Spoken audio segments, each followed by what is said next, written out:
ዶክተር ተስፋዬ ካንተ ጋር የሚኖረን ሴሽን ምንድነው እንግዲህ ተስፋዬ ማን ነው፣ ዶክተር ተስፋዬን ምን ያህል እናውቀዋለን በሚለው ዙሪያ አንተን ለመረዳት ነው።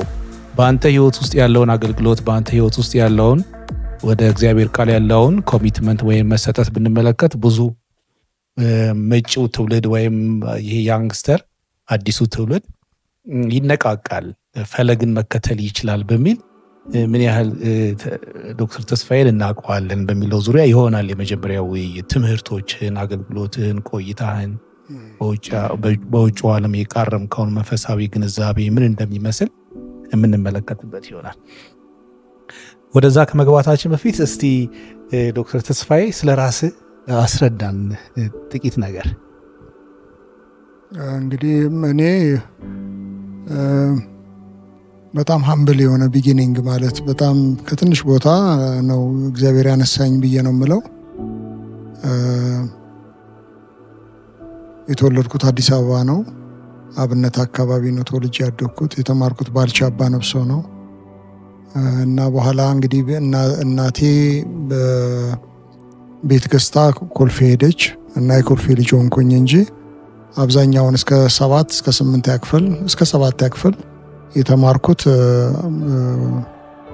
ባልቻ አባ ነብሶ አብነት አካባቢ ነው እና የአጋጣሚው ነገር ሆኖ ወንድምና እህት በስጋ የለኝም።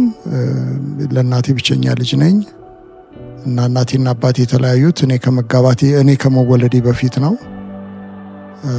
ስለዚህ ከዛ የተነሳ እናቴ ሌላ ልጅ አልወለደችም።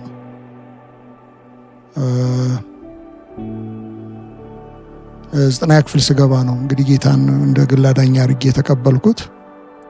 አንድ ክብነሽ አርጋው የምትባል እህት አለች። እሷ ነች ወደ ጌታ ለመምጣቴ ምክንያት የሆነችው።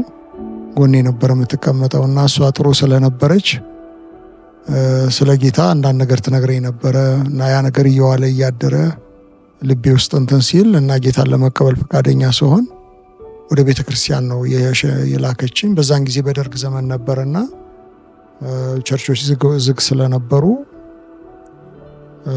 ጉለሌ መካነ ኢየሱስ እንቁላል ፋብሪካ ጋር ያለው እዛ ላከችኝ። እዛ ሄድኩኝ፣ ጌታን ተቀበልኩ። በቃ ይሄ ነው እንግዲህ እንትኔ። እንግዲህ ከዛን ጊዜ ጀምሮ እኔ በቃ ክርስትናን ሲሪየስሊ ነው የገባኝ። እኔ ሲሪየስሊ ነው ያስኩት። በጣም ነው ባገኘሁት ህይወት በጣም ነው ኢምፕረስድ የሆንኩት። በተነገረኝ ነገር በጣም ነው ደስ ያለኝ። የተነገረኝን ነገር በልልታና ቦታ ነው የተቀበልኩት እና ያንን ህይወት ደግሞ ከልብ መቼም ፍጽምና የሚጠበቅ ነገር አይደለም፣ አቺቨብልም አይደለም አይደል? ፍጹም ምናምን የሚባል እግዚአብሔር ብቻ ነው ፍጽምናን አቺቭ የሚያደርገው። ግን ጥሩ የሆነ ህይወት ለመኖር ሙከራ አደርጋለሁ። እንደ ማንኛውም ክርስቲያን እንደዛ ነው የሚለው። እንደዛ ለማድረግ ሙከራ በቃ ወሰንኩኝ። ጥሩ ነው ያልከን ዶክተር ተስፋዬ። በዚህ በክርስትና በኢቫንጀሊካል ክበብ ውስጥ ጥሩ እውቅና አለ። በተለይ ስኮላርሺፕ ክርስቲያናዊ ትምህርተ ዘለቅ በመሆን ጥሩ ስብዕና አሳድገሃልና የተጀመረ ይሄ ታሪክ? ልክ ነው። እንደምታውቀው 9th ግሬድ ነው ጌታን የተቀበልኩት እና 9th እና 10th በጥሩ ሁኔታ በቃ እንደ ማንኛውም ክርስቲያን እየዘመርኩ ቃል እግዚአብሔርን እያነበብኩ እየጸለይኩ ነው የቆየሁት። ከዛ በኋላ ግን ወደ 11ኛ ክፍል አካባቢ ስደርስ እምነቴ ቻሌንጅ የገጠመው ነገር ምንድነው? የውሃ ምስክሮች አንድ ወዳጄን ወሰዱብኝ። አብሮ ለነገሩ እሱ ከኔ ቀድሞ ነው ጌታን የተቀበለው እና በአካባቢውም ጥሩ ተወዳጅ ልጅ ነው። በዛን ጊዜ ደግሞ ዩኒቨርሲቲም ተማሪ ነበርና እሱን ወሰዱት። የሱ መወሰድ በጣም ረበሸኝ እና እሱ ደግሞ እየመጣ አንዳንድ ነገር የሚነግረኝ ነገር ደግሞ ቻሌንጅ እያደረገኝ መጣ። ለዛ ነገር መልስ አልነበረኝም። ክርስቶስ እኮ አምላክ ነው፣ ፍጹም አምላክ ነው ልንለው አንችልም፣ ክሬትድ ቢንግ ነው፣ ተፈጥሯል የሚል ጥቅስ እያወጣ ያው ምስክሮች የሚጠቅሱትን የተለመዱ ጥቅሶች እያወጣ እንትን አለኝ። እኔ ምናልባት እነዛን ጥቅሶች መጀመሪያ የሰማሁትም በሱ አፍ ነው። እኔ ባይብል ላይ መኖራቸውን ሁሉ እስከጠራጠር ድረስ ነው እንትን የሆንኩት እንደዚህ ይላል መጽሐፍ ቅዱስ ብዬ እስከምል ድረስ ነው እንትን ያልኩት። እንግዲህ በዚህ ሁኔታ ላይ ያንን መልስ ለማግኘት በሚሄድበት እንትን እንዴት ነው መልሱን የማገኘው? ማለት ጥያቄው ሲሪየስ ጥያቄ ነው። ለዚህ ሲሪየስ ጥያቄ ሲሪየስ መልስ ያስፈልጋል ብዬ አምናለሁ። እኔ ህይወቴ ተለውጧል። ባገኘሁት ህይወት በጣም ደስ ብሎኛል። ግን አሁን የገጠመኝ ነገር ኢንቴሌክቹዋል ቻሌንጅ ገጥሞኛል እና ይሄን ነገር እንዴት ነው ማሸንፈው? እንዴት ነው ምንድን ነው እየሆነ ያለው ነገር የሚለው ነገር በጣም ሲሪየስሊ እንዳስብ አደረገኝ እና ሰዎችን ስጠይቅ አይመልሱልኝም። እነሱ ያለመመለሳቸው ደግሞ ሞር እንትን እንድል አደረገኝ። ፍርሃትም አደረብኝና ልክ አይደለንም እንዴት ነው ነገሩ የሚል ነገር ብዙዎቹ መልሴን ጥያቄን ከማብራራት ይልቅ እነሱን አታግኛቸው፣ አትቅጠማቸው፣ ሽሻቸው ምናምን የሚል ነው። እኔን ደግሞ ልቀበለው አልቻልኩም። እውነት ካለኝ ለምንድነው ዲስከሽኑም ለምንድነው መካሄድ የማይኖርበት ነበር የምለው።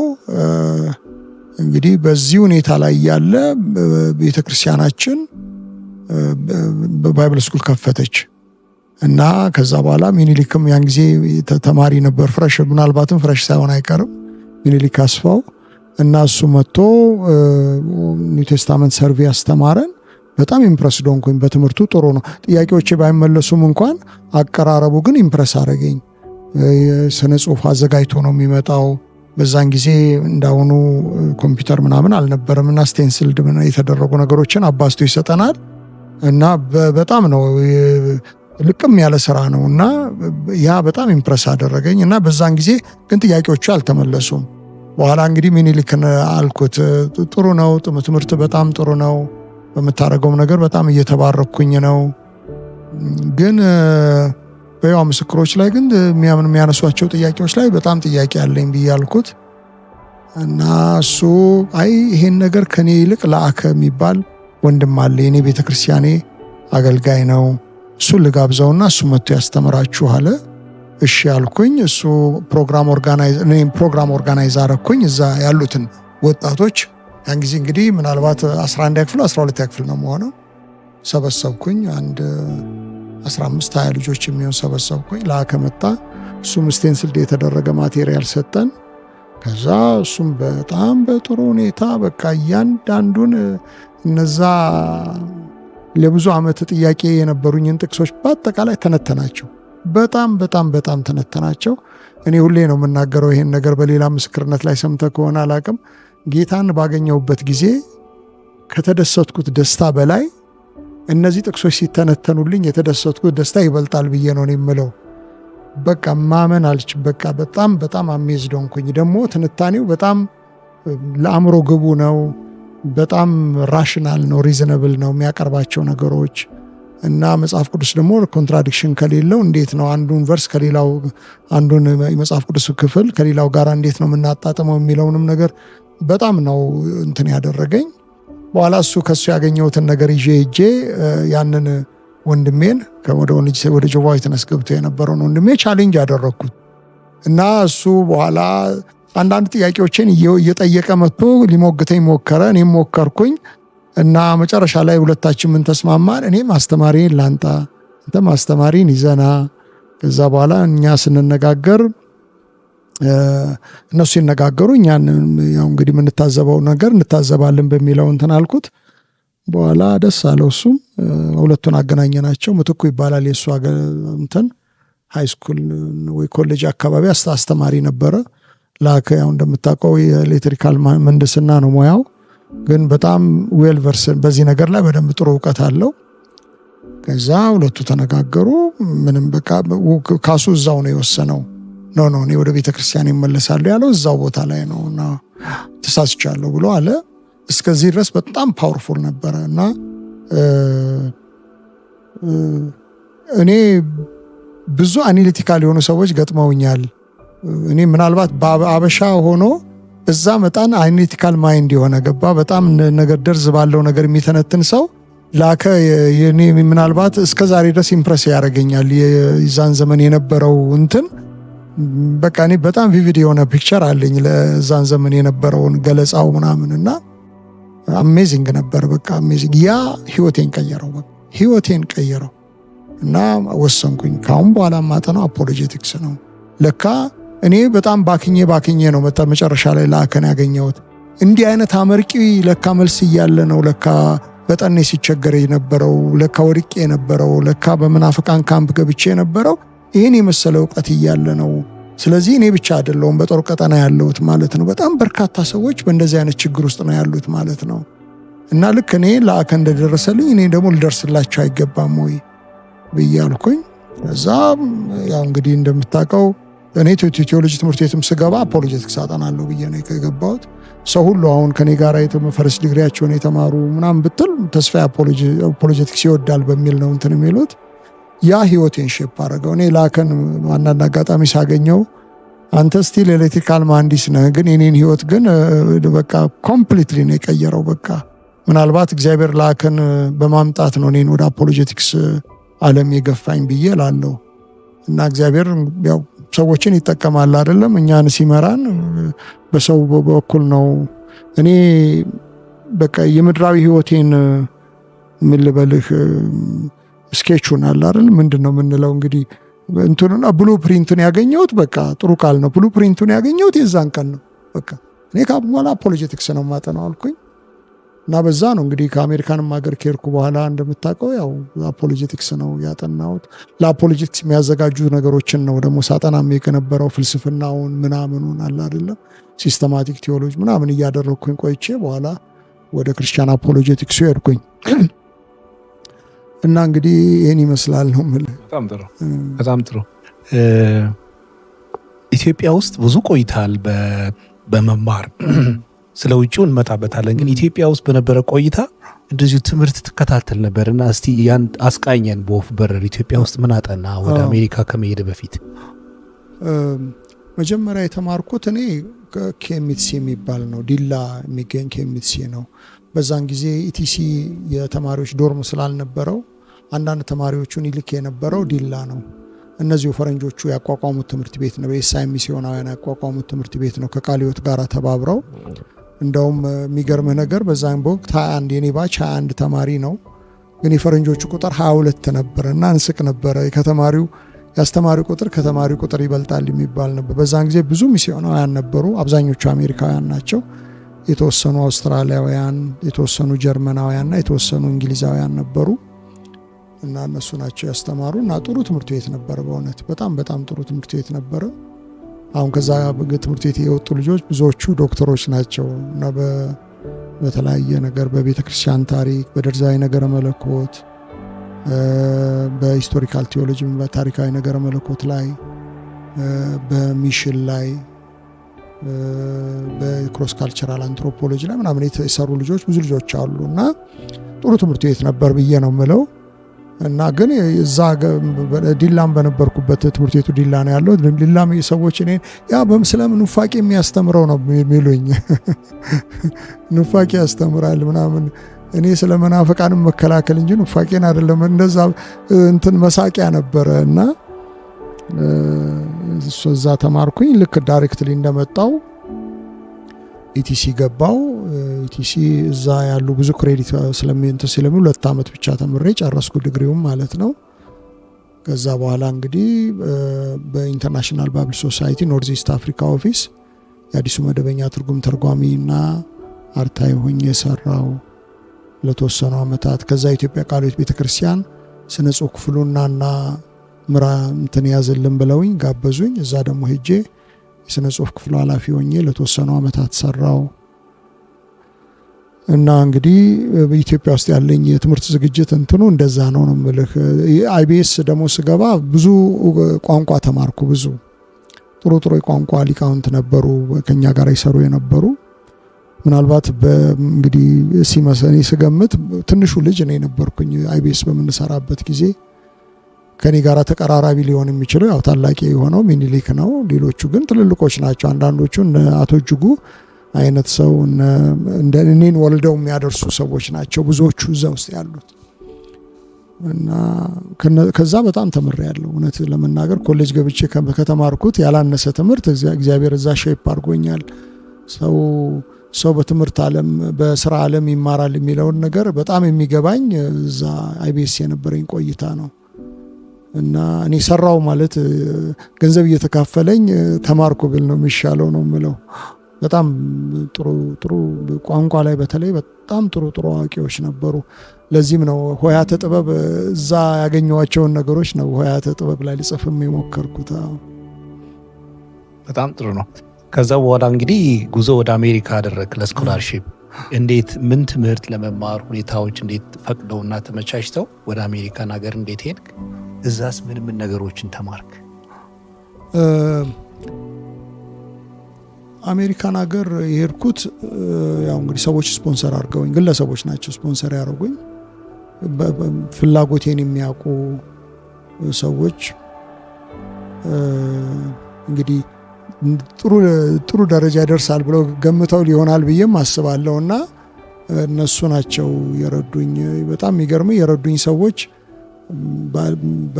በፍልስፍናው ዓለም ቁጥር አንድ የሚባሉ ሰው እንደነ አልቪን ፕላንቲንጋ፣ እነ ኒኮላስ ዋልተር ስትሮፍ፣ እነ ኤለኖር ስታምፕ፣ እነ ዊሊያም ሃስከር፣ እነ ስቲቨን ዳቪስ ምናምን የሚባሉ ሰዎች ናቸው። ይሄ ጃይንት ስም ነው አሁን የጠራውልህ በፍልስፍናዊ ነገረ መለኮት ውስጥ በቃ የዓለማችንን ፍልስፍና ሰሪ ፈጣሪ የሚባሉ ሰዎች ናቸው። ብዙዎቹም ደግሞ የአሜሪካን ፊሎሶፊካል አሶሲዬሽን ፕሬዚዳንት የነበሩ ሰዎች ናቸው። እነዚህ ሰዎችን ለረጅም ጊዜ ጻጻፍ ነበረ። አንዳንድ ምንድን ነው የሚሆነው ክርስቲያን አፖሎጀቲክስ በጣም እያጠናው ስትመጣ ሄደህ አንዳንድ ቦታ አንዳንድ ነገሮች የፍልስፍና ጥያቄ ይሆናሉ። ጥያቄውን በቴዎሎጂ ሄደ አይደለም የምትመልሰው፣ ፍልስፍናውን በማጥናት ነው የምትመልሰው። እና እነዛ ላይ ጥያቄ እነሱን ጥያቄ መጽሐፍት አነብ ነበር፣ ይልኩልኝ ነበርና አነብ ነበር። በኋላ ጠይቃቸው፣ የዛን ጊዜ ኢሜይል የለም እና በደብዳቤ ነው የምጠይቀው፣ በደብዳቤ ነው የሚመልሱልኝ። መጽሐፎቻቸውን ይልኩልኛል። ጥያቄ የሆነብኝን ነገር ጠይቃለሁ። ይሄ ጉዳይ በኋላ አንዱ ከዚህ ውስጥ ከነገርኩ መሃል አንዱ ለምን እዚህ መታ አትማርም አለኝ። አይ እኔ ደስ ይለኝ ነበር፣ ግን ለእኔ የሚሆን ነገር አይደለም። ሀገሬ ድሃ ነች፣ ኢትዮጵያ ድሃ ሀገር ነኝ፣ እኔም ድሃ ነኝና እዛ መጥቼ ለመማር የሚያስችል ምንም ነገር የለኝም አልኩት። አይ ግን ብዙ ሰዎችን እንደምታውቅ አውቃለሁ፣ ከሌን ታውቃለህ፣ እነዚህን የዘረዘርኩልን ሰዎች ሁሉ ጠቅሶ ታዲያ ለምን ፈንድሬዝ አታደርግም በእኛው መካከል እንኳን አለ። በኋላ እሺ አልኩኝ። እንደ ፕሌጅ ነገር አዞርኩኝ። እዛ እንግዲህ እነዚህ ሰዎች ፕሮፌሰሮች ናቸው።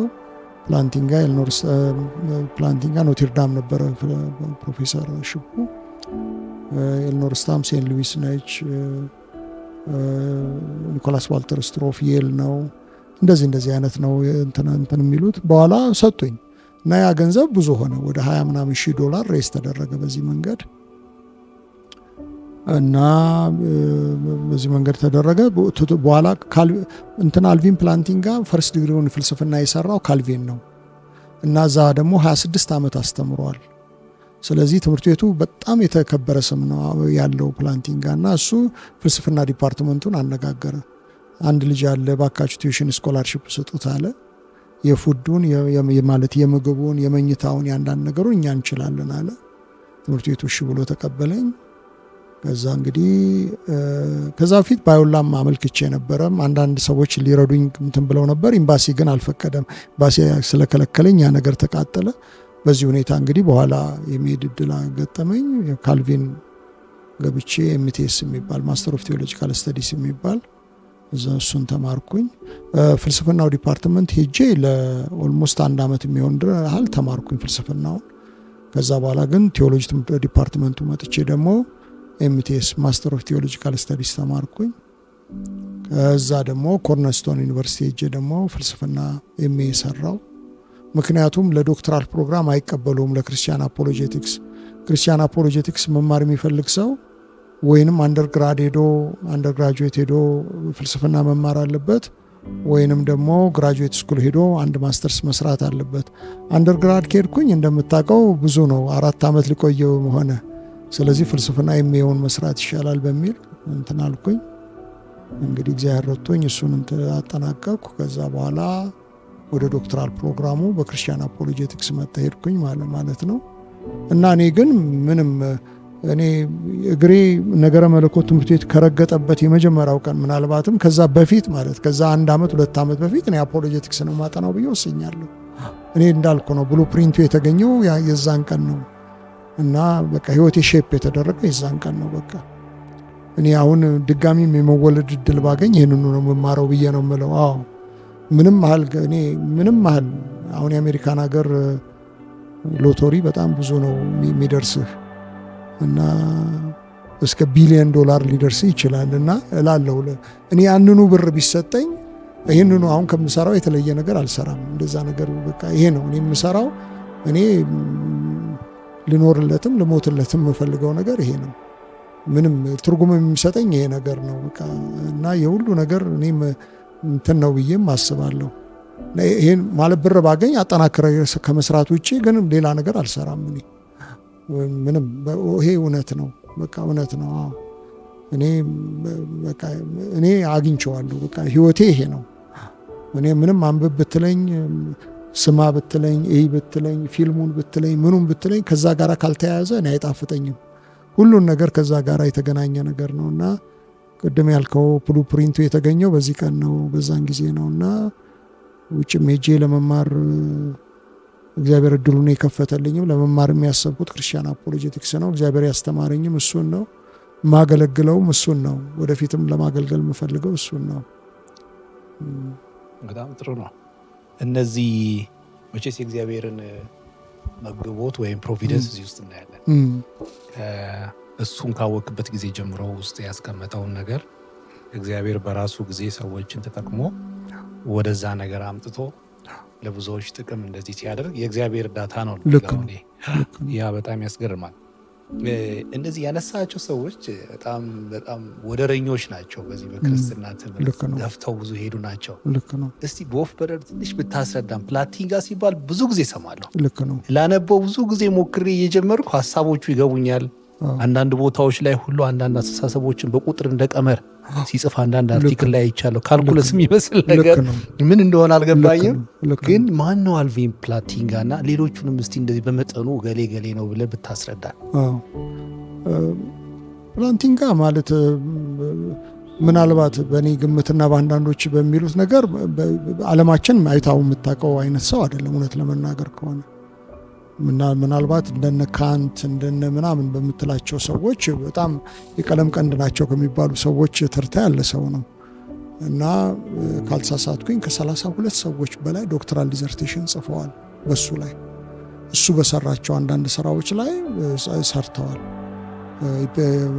ለምሳሌ ሪሊጂየስ አርጊመንት ኦፍ አልቪን ፕላቲንጋ፣ ሞራል ምናምን አልቪን ፕላቲንጋ እያሉ የሰሩ በጣም በርካታ ሰው ወደ 32 ሰዎች እና አንዳንዶቹ ስመጥር ዩኒቨርሲቲ እንደ ኦክስፎርድ፣ ኬምብሪጅ ምናምን የተሰራው።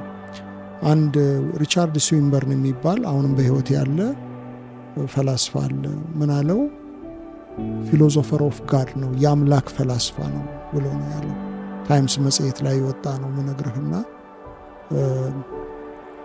ፕላቲንጋ ደግሞ ልዩ አሁን ከሌሎቹ ምንድነው በጣም ጃይንት በጣም ትልልቅ ስም ያላቸው የዓለማችን ስመጥር ፈላስፎች ምን ይለየዋል ብለህ ካልከው እሱ የሰራቸው ነገሮች ሁሉ ክርስትናን ጥቃት የደረሰበትን ኤሪያ ነው ከትክቶ ለመጣል የሞከረው እሱን ነው።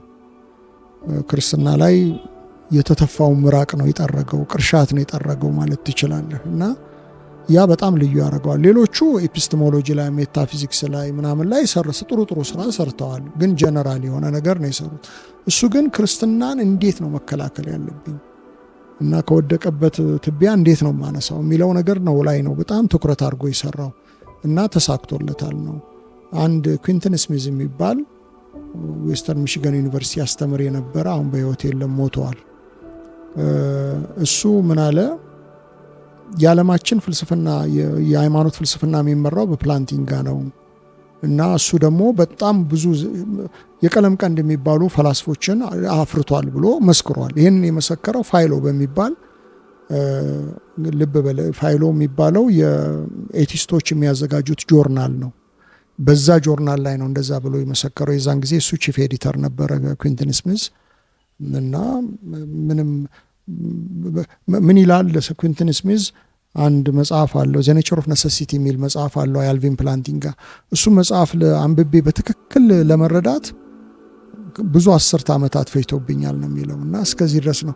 እሱ ምንድነው የሚያደርገው መሰለ የቆዩ ዓለም የተቀበላቸውን ፍልስፍናዎች እዚህ ጋር መጥቶ የክርስትናን ቻሌንጆች አይደለም የሚመልስልህ፣ ወደ ኋላ ይሄድና እነዚህ ነገሮች እንዲደድሩ እነዚህ ነገሮች በጣም ክርስትና እንዲያጠቁ ያደረጓቸውን ፈላስፎች የእነሱን ፍልስፍና መጀመሪያ ይመታዋል እና ከዛ በኋላ ነው ነገሮችን የሚያዋቅረው እና ያ ነው ለየት የሚያደርገው እና ኩንትን ስሚዝ እንደሚለው አሁን 75% የዓለማችን ስመጥር ፈላስፎች ክርስቲያኖች ናቸው ብሎ እኮ ነው የሚለው። ይሄ እንግዲህ እኛ የሰጠነው ምስክርነት አይደለም። ልብ በል የፋይሎ መጽሔት አዘጋጅ የሆነ ራሱ ኤቲስት የሆነ ክርስቲያን ያልሆነ ሰው የሰጠው ምስክርነት ነው እና ፕላንቲንጋ በጣም በጣም በጣም በጣም አስገራሚ ሰው ነው ማለት ኤክሰፕሽን ነው ማለት እንደው እንደ ኖርምም አይደለም ማለት አንዳንድ ሰዎች አሉ እንደ ሃሌ ኮሜት የምትባላለች አሉ 75 ዓመት አንዴ የምትመጣ ወደኛ እሱ እንደዛ አይነት ሰው ነው ብዬ ነው ምናልባት ከ2000 ዓመት እንግዲህ በ2000 ዓመት የክርስትና ታሪክ ውስጥ ካየናቸው ምናልባት ቁጥር 1 ከሚባሉ ሰዎች እኔ አንዱ ነው ብዬ ነው የማስበው እና ኤክስትሪምሊ ቴክኒካል ነው የሚሰራቸው ስራዎች ኤክስትሪምሊ አማውንት ናቸው እና ፕላንቲንግ አስገራሚ ሰው ነው በጣም በጣም አስገራሚ ሰው ነው። ብዙዎቹም አሁን ቅድም የዘረዘርኩልህም ቢሆን እሱን ነው እንትን በሱ ኢንፍሉዌንስድ የሆኑ ሰዎች ናቸውና እኔ ሰው በዚህ ሰው ስፖንሰር መደረጌ ቤቴ መጥተዋል። ሳምሪ ጋር እንጀራ ሰርታል እንጀራ በልተዋል። አዎ በጣም ስለሱ በደንብ ንገረን። በአካል ማገኘው ይልል ነበር። ልክ ነው። አልቪን ፕላንቲንጋን በአካል ማግኘት ምን ይመስላል? ልክ ነው። እስቲ ንገረን። የሚገርም ነው። እሱ እኔ ካልቪን እየተማርኩኝ ነው ሪታየርድ አድርጎ ከኖትርዳም የመጣው ወደ 30 ዓመት አስተምሮ ሪታየርድ አድርጎ መጣ። ሲመጣ እኔ እዛ እንግዲህ ፍሬሽማን ተማሪ ነኝ። የመጀመሪያ ዓመት ግራጁዌት ስኩል ማለት ነው አንደርግራድ ማለት አይደለም ፍሬሽማን ስል የመጀመሪያ ዓመት ተማሪ ነኝ እና መጥቶ አንድ ዋራንት ክርስቲያን ብሊፍ የሚባል መጽሐፍ አለው ኦክስፎርድ የታተመ መጽሐፍ እሱ ነው ራሱ ቴክስታችን።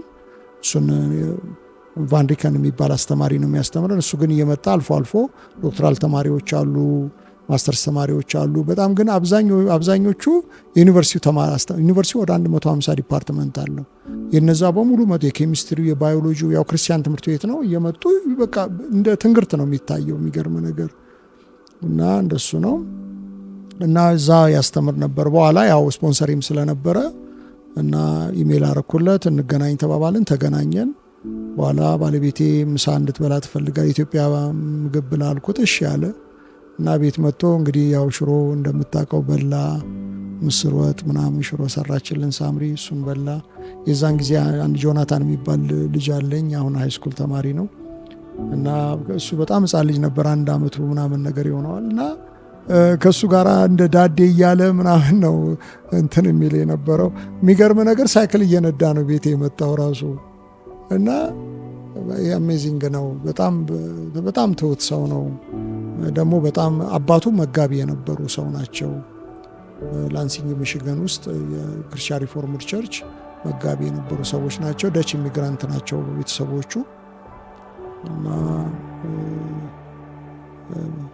እና አስገራሚ ነው። ምናልባት እኔ አፖሎጀቲክስ ባታጠና ኖሮ ምን ታጠናለህ ብሎ ብዙ ሰዎች ይጠይቁኛል። አፖሎጀቲክስ ባላጠናቶ ኖሮ ምናልባት የፕላንቲንግ ስኮላር ነበረ መሆነው ላንዱ የሱን ስራዎች ብቻ እንትን ብዬ የሱ ስኮላር አለ አይደለ የፕላንቲንግ አንቲዮ ትምህርቶች የሚተነተን ሰው በሆን ነው የምመርጠው ብዬ ላለው እና ያ ፓሽን አለኝ አሁንም ቢሆን ከአፖሎጀቲክስ ፓራሌል ማለት ነው። እሱን ነገር ሁሉ እንትን እላለሁ። ፕላንቲንጋ በጣም ኤክሰፕሽን ነው። በጣም ኤክሰፕሽን ነው።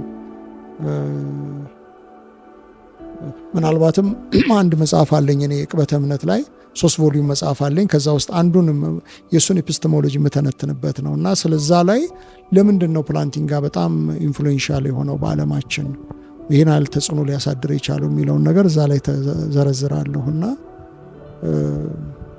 እሱ ተከራክሮ ያልረታበት ቶፒክ የለም። የሚገርም ነገር ነው። ፍልስፍና ሁሉ ጊዜ ብራንች እያወጣ የምትከራከርበት ነገር ነው እንጂ በቃ የዘጋው አሁን ፕሮብሌም ኦፍ ኢቭልን ብትመለከት ምሳሌ አድርገን ብንወስድ ጄኤል ማኪ የሚባል ሰው ነበር። ጄኤል ማኪ ኦክስፎርድ ፈላስፋ ነው እና ጄኤል ማኪ ምን አለ መሰለ፣ በጣም በአማሪ የነበረ ክርክር ነው። እሱ ያጦዘው ነገር ምንድን ነው? እግዚአብሔር ሁሉን ቻይ ከሆነ፣ ሁሉን አዋቂ ከሆነ፣ ሁሉን አፍቃሪ ከሆነ ክፋት ለምን ይኖራል? ወይ ሁሉን ቻይ ሳይሆን ቀርቶ ከአቅሙ በላይ ሆኖ ክፋት ገብቷል በእሱ በዓለም እግዚአብሔር በፈጠረው ዓለም ላይ፣ ወይ ሁሉን ቻይ አይደለም፣ ወይንም ደግሞ ሁሉን አዋቂ አይሆንም። ችሎታው ኖሮት እውቀቱ ጠፍቶት ደግሞ ገብቶ ሊሆን ይችላል። ስለዚህ ወይ ሁሉን አዋቂ ላይሆን ይችላል፣ ወይንም ደግሞ ሁሉን ቻይና ሁሉን አዋቂ ሆኖ ደግሞ ጨካኝ ሊሆን ይችላል። ኦምኒ ቤኔቨለንት ላይሆን ይችላል። በቃ ስናለቅስ የእኛን እንባ እያየ ዝም ብሎ የሚስቅብን አይነት ነገር ሊሆን ይችላል። ስለዚህ ግን ሶስቱም እነዚህ ቅድም ያልኳቸው ፕሬሚሶች እውነት ከሆኑና ኢቭል መኖሩ እንዴት አይታረቅም ብሎ ነው የተከራከረው። ፕላንቲንጋ ያንን በቃ ድምጥ ማጡን ያጠፋው። በኋላ ጄኤል ማኪ ራሱ በጻፈው መጽሐፍ ልክ ነው ፕላንቲንጋ በእነዚህ ፕሬሚሶች መካከል ኮንትራዲክሽን የለም የሚለው ነገር መልሶልናል። እንዲህ አይልም ፈላስፋ፣ እንዲህ አይልም። ገብቷል? ፍልስፍና ውስጥ እንዲህ አትልም ማለት ብራንች እያወጣ ትከራከራለህ እንጂ ምንም የተዘጋ ርዕስ የለም።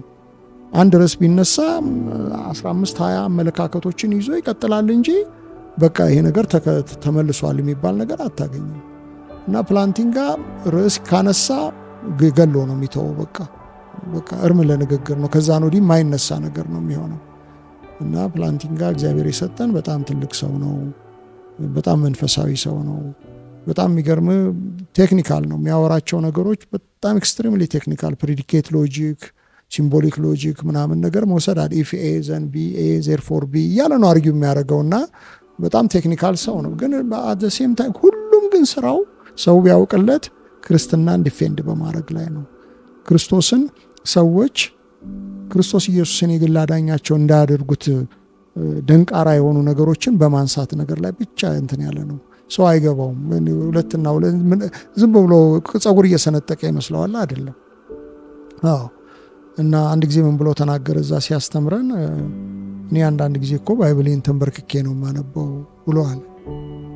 ሾክ ነበር። ብዙ ሰዎች ያለቅሱ ነበር። ይገርማል። ታምር ነበር። እንዲህ አይነት የዓለማችን ቁጥር አንድ ፈላስፋ መጽሐፍ ቅዱሴን ተንበርክኬ ነው ማነበው ብሎ ሲል እንትን ነው። እና ዘመኑን ሁሉ እግዚአብሔር ለጠላው ዓላማ ነው እንትን ያለው።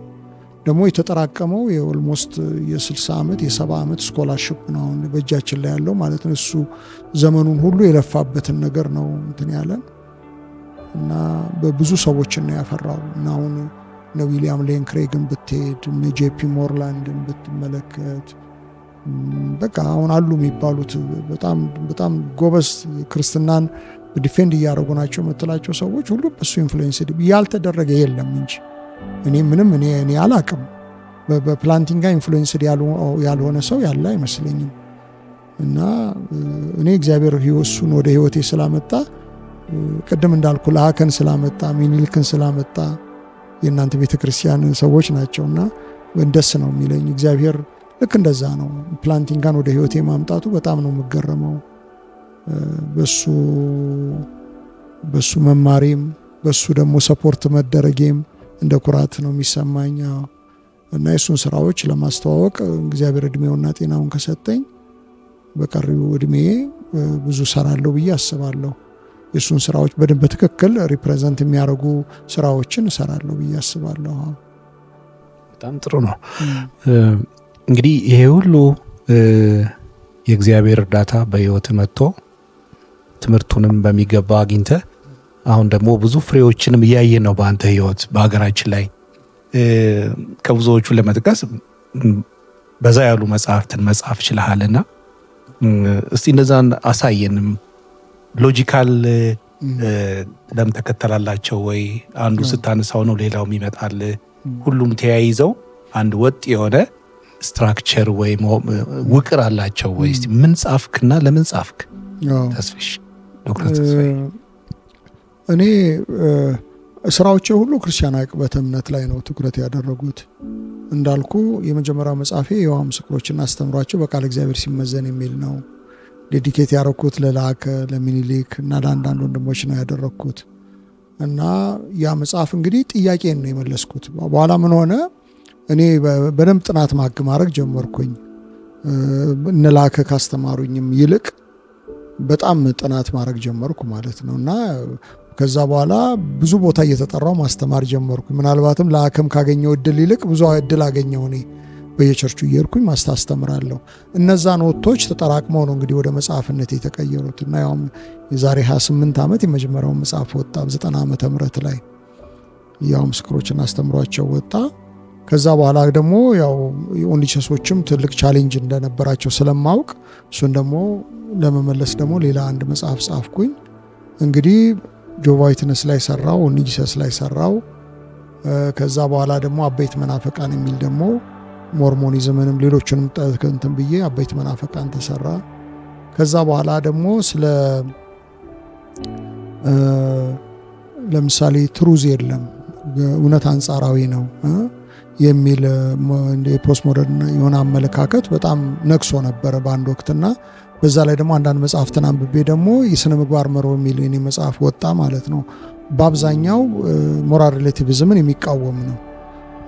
ግብረ ገብ የአንድ ማህበረሰብ ስምምነት አይደለም፣ ወይንም የግለሰቦች ጣዕምና አይደለም፣ እኔ ደስ ያለኝን ነገር የምንለው ነገር አይደለም ብዬ እሱን የሚሞግት መጽሐፍ ወጣ እና እንግዲህ አንዱ አንዱን እንትን እያለ አንዱ ሌላውን እየወለደ እንግዲህ ኦንሊቸስ ላይ ጆቫ ዊትነስ ላይ እስልምናም ላይ የተወሰነ ነገር ሰራው እና እንግዲህ የሆነ አሁን 22ኛ መጽሐፌ ነው የወጣው ማለት ነው። እና አሁን የምሰራቸው ስራዎች ወደፊት ዕቅበተ እምነት እንደኔ የሚሰሩ ሰዎች በጣም ይጠቅማቸዋል ብዬ የማስበውን ነገር እነዚህ ባለፉት እንግዲህ ኦልሞስት 35 ዓመታት እግዚአብሔር ያስተማረኝን ነገር እሱን በተለይ ለወጣቱ ትውልድ እንዲማር እሱን የሚያደርግ ስራዎች አሉኝ። 3 መጽሐፍ አሁን ክርስቲያን ዕቅበተ እምነት የሚል 500 ያለው አለኝ። እሱ ይወጣል። ሌላው ነጻ ፍቃድ ላይ የእግዚአብሔር ሉዓላዊነትና የሰብአዊ ነጻ ፍቃድ እንዴት ነው የሚታረቁት የሚል የጦፈ ክርክር አለ። ካልቪኒዝም አለ፣ አርሚኒያን አለ፣ ቦይቲያን ቪው አለ፣ ሞለኒዝም አለ፣ ሲምፕል ፎር ኖሌጅ የሚባል አይነት አመለካከት አለ። እነዚህን እተነትናለሁ። 5ቱንም አይነት አመለካከቶች እተነትናለሁ እና እንደሱ አንድ 3 ወይ 2 ቮሊዩም መጽሐፍ አለኝ። ሌላው የቅድም ያልኩን የሥነ ምግባር መርሆ የሚለውን መጽሐፍ አፋፍቼ ከእንደገና ብዙ ሰርቼለታለሁ። እሱን ከእንደገና ይታተማል ብዬ አስቤያለሁ። አንድ ወቅት ደግሞ ዳቪንቺ ኮድ ትልቅ ኢሹ ነበር። ትዝ ይልህ ከሆነ ዳቪንቺ ኮድ ድርሳነ ጠቢብ ወይስ ድርሳነ ባልቴት ብዬ አንድ ቡክሌት ነገር ሰርቼ ነበረ። ልጆች ላይ 101፣ 102፣ 103 የሚሉ መጽሐፍ ወጥተው ነበረ እና እንግዲህ ይሄን ይመስላል እንትን ያልኳቸው። ትልቅ ነገር። እግዚአብሔርን ስለ አንተ እናመሰግናለን ዶክተር ተስፋዬ። ወደ ሀገራችን ስንመጣ ስለ ትምህርት ተዘለቅቦን ወይም ቅድም እንዳልከው ቃል የቀለም ቀንድ መሆን ብዙ ጊዜ አይበረታታም። በእኔ እምነት ነው። ምን እንደምትል ባላውቅም ትምህርትን እንድንፈራ ስነ መለኮትን እንደፈር ብለን እንዳናይ የእግዚአብሔርን ማንነት ቀረብ ብለን እንዳናይ ተከልክለን ነው ያደግነው። ይሄ አይነት አስተሳሰብ እንደ ኮንሰንሰስ በኢቫንጀሊካል ሶሳይቲ ወይም ደግሞ ማህበረሰብ አካባቢ ሰፍኗል እላለሁ እኔ። ለምንድን ነው ይሄ ነገር እንደዚህ እንድንፈራ ቀረብ ብለን እግዚአብሔር እንዲታወቅ የሚፈልግ አምላክ ይመስለኛል። በቃሉን በጣም ያንን ነገር አስረድቶናል። ድንቅ የሆነ ቃሉን ትቶልናል። መንፈሱን ሰጥቶናል።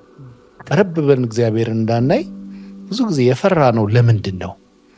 ያንን ከራስ ህይወት ጋር ደፈር ብለህ ምን ያህል እንደሄድክ እያገናዘብክ ከዛ ጋር ብታስረዳን። እኔ ማለት በመጀመሪያ እኔ ይህን ጥያቄ በቁርጥ ማወቅ አልችልም። እንደምታውቀው አመለካከት ነው የሚሆነው አይደል? እኔ የመሰለኝን ነገር ነው። ሌላውን ብጠይቀው ሌላ የመሰለውን ነገር ይናገራል። ግን ችግሩ እንዳለ እኔም አንተም ሁላችንም እንስማማለን። ግን ችግሩ ከየት ነው የመጣው የሚለው ነገር ለትንታኔ የተዳረገ ነው ማለት ክፍት ነው ማለት ነው። እኔ ምንድነው የማስበው ይህንን በተመለከተ አስተዳደግ ማለት መጀመሪያ የተነገረን ክርስትና ችግር አለው ባይነኝ እኔ እኔ አሁን ጌታን በተቀበልኩበት ዘመን በሰባዎቹ መጨረሻ አካባቢ አሁን የእምነት እንቅስቃሴ አራማጅ የሚባሉትን የነ ኬኔት ሄገን፣ ኬኔት ኮፕላንድ ምናምን የሚባሉ ሰዎችን የነ ቤንሂን ምናምን ቪዲዮ ያላቸው ሰዎች በዛን ጊዜ ቪዲዮ ብርቅ ነው እንደምታውቀው ቪኤችኤስ የሚባል ነገር ውስጥ ከተነው ምናምን የምታየውና ጾም ጸሎት ይዘን ሁሉ እናይ ነበር። አናቅም ነበር የእምነት እንቅስቃሴ አራማጆችና እኛ ሳውንድ ዶክትሪን ነበር የሚመስለን። በዛ ነው ያደግነው። የአንድ ኮሪያዊ ሰባኪ ነበረ የማየት ህግ፣ የመስማት ህግ፣ የማዳመጥ ህግ እያለ የሌለውን ነገር እንዳለ ይኸው ምናምን እያለ ፖዘቲቭ ቲንኪንግ ምናምን እያደረገን የነገረንና ክርስትና ያልሆነ ማለት ነው ዌስተርን ሚስቲሲዝም የሆነ ወይም ኢስተርን የሆነ ሚስቲሲዝም ቾ የሚባለው እና ያኔ አሁን የዘ ፎርዝ ዳይሜንሽን የሚባለው መጽሐፍ በአንድ ወቅት እኔ ነበረኝ ለብዙ ዓመት መጽሐፉ ነበረኝና እናነብ ነበር በደንብ አድርገን እና እዛ ጋ ነው ብልሽቱ የተካሄደው እዛ ጋ ነው። ስለዚህ እነሱ ደግሞ የነገሩን ነገር ትክክለኛውን ነገር አለ፣ ሮንጉን ነገር ነው የነገሩን።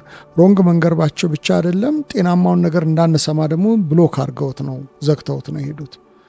እና ስለዚህ አካዳሚክ እንትን ከመንፈሳዊ ነገር ጋር እንደሚጣላ አድርገን ነው የተነገረን። ያ ነገር ሰፍኖ ነው የከረመው። እኔ ይሄ ነገር የተገለጠልኝ ነገረ መለኮት ትምህርት ቤት ከገባ በኋላ ከነዚህ ሰዎች ሁሉ አሰተ ትክክል አልነበረም ትምህርታቸው የሚለውን ነገር በኋላ ነው ሪቫይዝ ማድረግ የቻልኩት። መጀመሪያ አላቅም ነበር።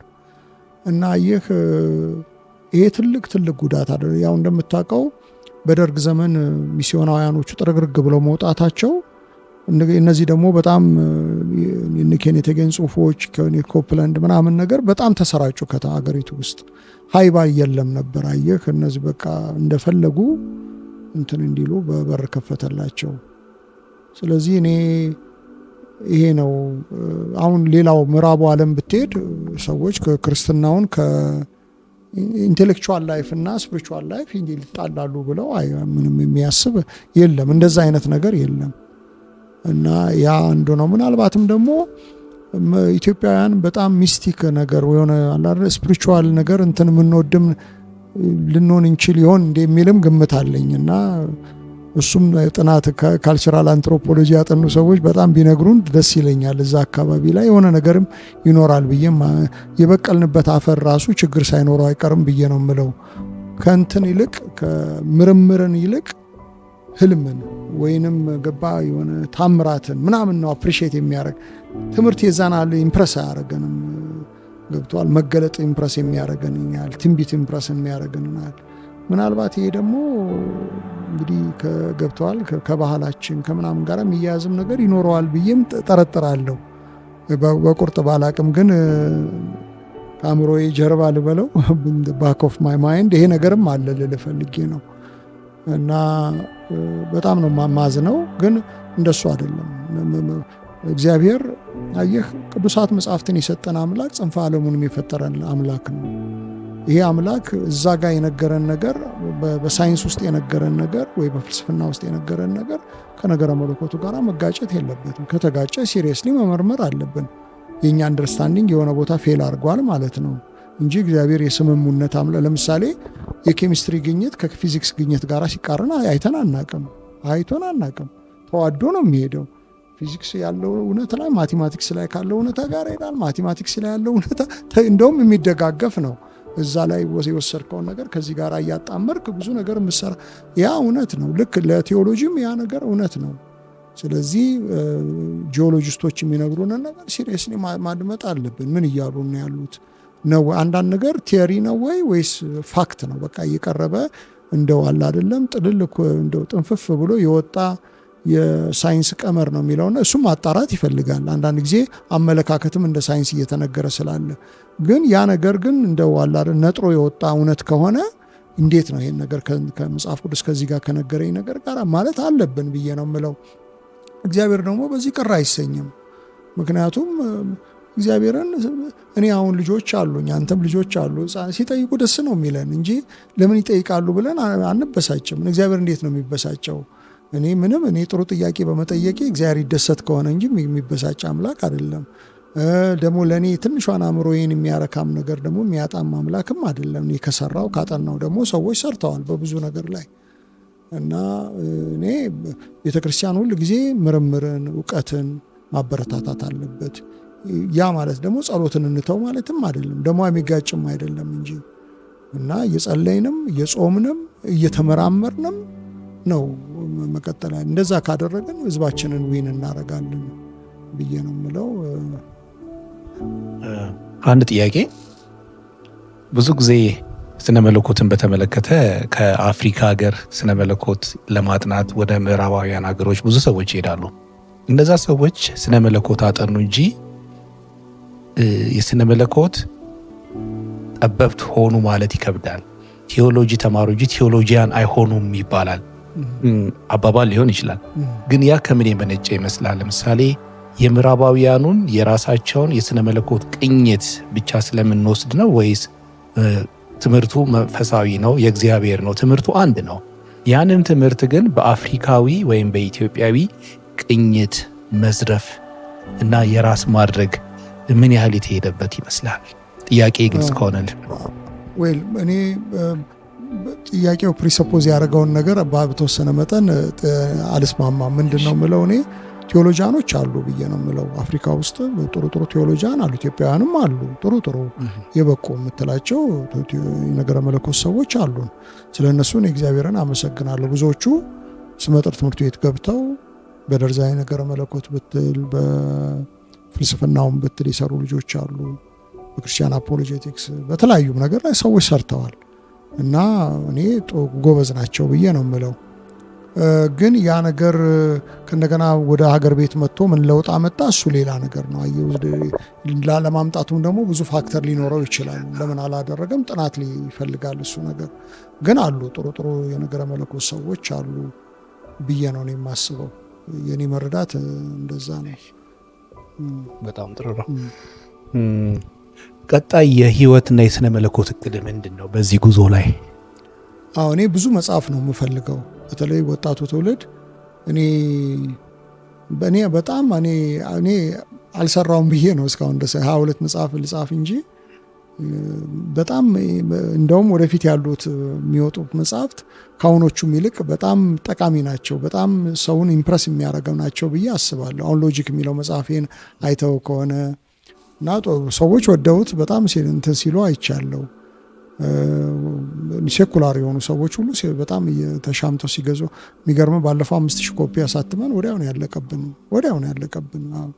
እኔ አሁን አንድ ኮፒ ብጠይቀኝ እኔ እንጃ ቤት ካገኘው እንጂ የለኝም። እና ያ ጥሩ ነው። ልክ እንደዛው አሁን ፎርማሉን ኢንፎርማል ሎጂኩን እንዴት አድርገን ነው አእምሯችንን የምናሰላው፣ እንዴት ነው የምንማሰብ ያለብን የሚለውን ነገር እሱ ላይ እንትን ላለው እና ቅድም እንደነገርኩ ብዙ ጥሩ ጥሩ መጽሐፍት አሉኝ፣ በቮሊዩም የተከፋፈሉ ስራዎች አሉኝ። እነሱ ይወጣሉ። እነሱም ደግሞ ብዙ የኢትዮጵያን ቤተክርስቲያን ይጠቀሙባቸዋል ብዬ አምናለሁ። እኔም በጣም ስለጠቀሙኝ የኢትዮጵያን ቤተክርስቲያን ትጠቀምባቸዋለች ብዬ አስባለሁ። በጣም ጥሩ ነው። ዶክተር ተስፋዬ በጣም ነው የማመሰግነው። ጌታ ይባርክ። ስለነበረ መልካም ቆይታ ጌታ እናመሰግናለን። ጌታ ዘመንን አገልግሎትን ሁሉ ይባርክ።